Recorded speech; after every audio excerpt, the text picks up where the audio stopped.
let's also shift our focus to another big breaking news that's now coming in, and we are now getting information with regards to the government's caste census move. What's going to be the focus? Sources are telling Times Now that in the caste census, Muslim castes will also be enumerated. That will also be one of the major focus areas of the caste census. What more do we know about it?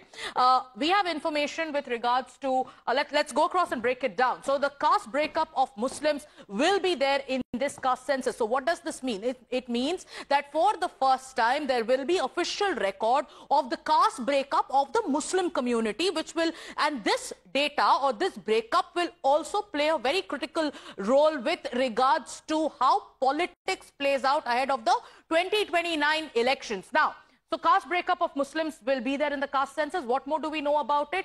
That religion and caste column will be for all individuals. So on one column you will have religion, and in the other, the caste column will be there for all individuals. Then caste census will enumerate, like we've been telling you, the castes of Muslims, and this is the major takeaway from the information that we've gathered, and contours of the caste census will be discussed, possibly in an all-party meeting, after which a decision will be taken. There is a lot more information that we've gathered from our sources. Amit is with us. Amit, caste census का जो focus इस बार होने वाला है, इसका जो एक breakdown आप हमारे दर्शकों को बता रहे हैं कि पहली बार मुसलमानों में जो कास्ट है, मुस्लिम कम्युनिटी में जो कास्ट है, उसका एक ऑफिशियल रिकॉर्ड तैयार किया जाएगा इस कास्ट सेंसस में. इसके इम्प्लीकेशंस देश के पॉलिटी में क्या होने वाला है? देखिए, दो चीजें हैं. पहली बार कि 1931 के बाद पहली बार कास्ट सेंसस होने जा रहा है, और जो सरकार ने इस बात का ऐलान, अभी कैबिनेट की बैठक जो हुई थी बुधवार को, उसमें इस बात का ऐलान भी किया गया. लेकिन इसमें जो एक नई चीज होगी वो होगी कि मुसलमानों की जाति भी होगी, क्योंकि जो मुस्लिम समुदाय यहाँ पर है उसमें एक बड़ा तबका, जैसे जो पिछड़ों की है, जिसमें पसमंदा मुसलमान है, उसकी संख्या करीब कहा जा रही है कि 60-70% ज्यादा की आबादी उस पसमंदा मुसलमानों की है, जो कि वहां पे पिछड़े माने जाते हैं. तो इसी तरह से अगर हिंदुओं में जातियों की जनगणना होगी तो उसी तरह से मुसलमानों की भी होगी. इस पूरे कॉलम में सबसे बड़ी बात की जो एक ऑल पार्टी मीटिंग की जो बात आ रही है, उसको इस लिहाज से देखा जा रहा है कि जो जातियों की संख्या है वो बहुत ज्यादा है, करीब 2500 से ज्यादा जाति रही है, और राज्यों में भी जातियों की संख्या रही है. तो इसको लेकर किस तरह से किन जातियों को उसमें जनगणना में शामिल करना है, कौन कौन से उसमें टर्म्स एंड कंडीशंस होंगे, उसके लिए ऑल पार्टी मीटिंग होगी. लेकिन निश्चित तौर पर अगर मुस्लिम समुदाय, क्योंकि अगर देखिए सब कैटेगराइज भी होगा, ये जो भविष्य में अगर जब जाति जनगणना होगा, इसके बाद जो उसके आंकड़े आएंगे, क्योंकि उसके आंकड़े आने में 1.5 से 2 साल लग जाते हैं. हालांकि 15 से 20 दिन में जातीय जनगणना हो जाएगा, हेड काउंट्स हो जाएंगे, लेकिन इसके बाद निश्चित तौर पर रिजर्वेशन की बात शुरू होगी.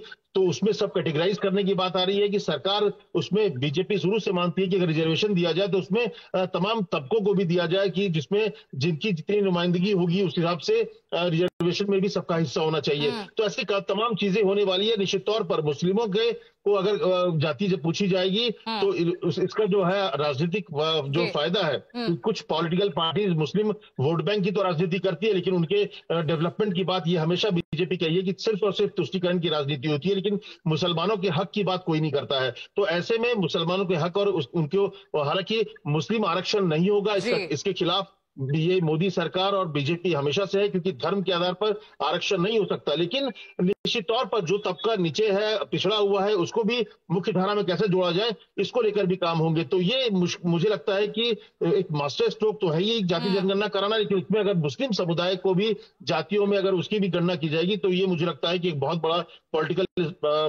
एक तरह से मूव भी है. जी, और इस बारे में आप हमारे दर्शकों को और भी बताइए, क्योंकि काफी सारे एनालिस्ट काफी दिनों से ये कह रहे थे कि जो पसमंदा मुसलमान समाज है, क्या उनको ओबीसी स्टेटस एक डिमांड रहा है, क्या उनको ओबीसी स्टेटस दिया जाएगा, और अगर ये भी एक कंसिडरेशन होता है, इसके क्या मायने होने वाले हैं, लार्जर पॉलिटिकल इंप्लीकेशंस इसके क्या होने वाले हैं?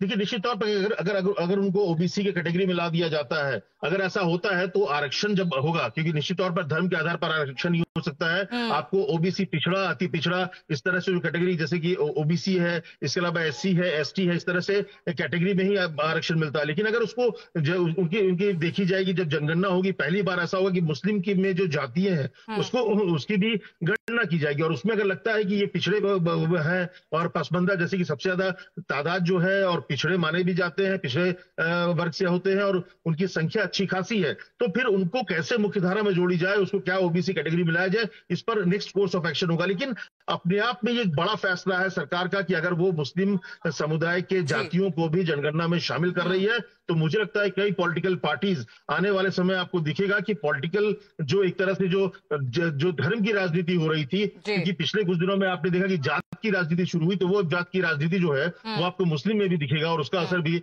चुनावों में साफ तौर पर आएगा। तो ये जो मुस्लिम कास्ट ब्रेकअप, एक तो ये एस्पेक्ट हो गया है अमित। अब जो दूसरा एस्पेक्ट हो गया है वो जो टाइमलाइन की बात किए जा रहे हैं, डिजिटल रोल आउट की बात हो रही है, उस इंफॉर्मेशन को लेके भी आप हमारे दर्शकों को लेटेस्ट उसके बारे में आप अपडेट्स दीजिए।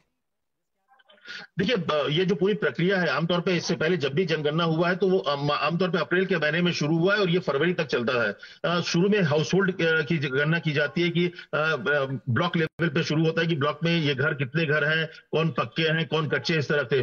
और करीब 15 से 20 दिन लगता है जब आप सेकंड फेज में जब नंबर ऑफ हेड काउंट जो जिसमें असली जनगणना होती है, इस बार जो जनगणना होगी उसमें डिजिटल तरीके को अपनाया जाएगा। उसमें कहा जा रहा है कि आधार से जोड़ने की भी तैयारी हो रही है, बायोमेट्रिक का भी इस्तेमाल किया जाएगा, एआई का इस्तेमाल किया जाएगा। और हालांकि इस पूरे जो आंकड़े आएंगे उसको एनालिसिस करने में टाइम लगेगा, लेकिन अगर सरकार जब भी आएगा तो उसके लिए नोटिफिकेशन आएगा कि सरकार इतने तारीख से इतने तारीख के बीच में जनगणना कराने जा रही है। उसमें वो तमाम क्वेश्चनर होंगे। नोटिफिकेशन आने के करीब 3 से 4 महीने में ट्रेनिंग का काम चलता है, जिसमें तमाम लोगों को ट्रेन किया जाएगा कि कैसे जनगणना की प्रक्रिया को पूरी करी जाएगी और उसके बाद जनगणना की प्रक्रिया शुरू होगी। तो मान के चलिए, और सबसे बड़ी बात की इस जनगणना के आधार पर डिलिमिटेशन भी होने जाएगा और इसके साथ ही साथ बीजेपी और मोदी सरकार की कोशिश है कि 2029 के चुनाव में महिला आरक्षण जो लागू किया गया है उसको भी चुनाव के साथ जोड़ा जाए। तो वो दोनों चीजें, जो डिलिमिटेशन और महिला आरक्षण, ये दोनों चीजें भी इस सेंसस पर आधारित होगा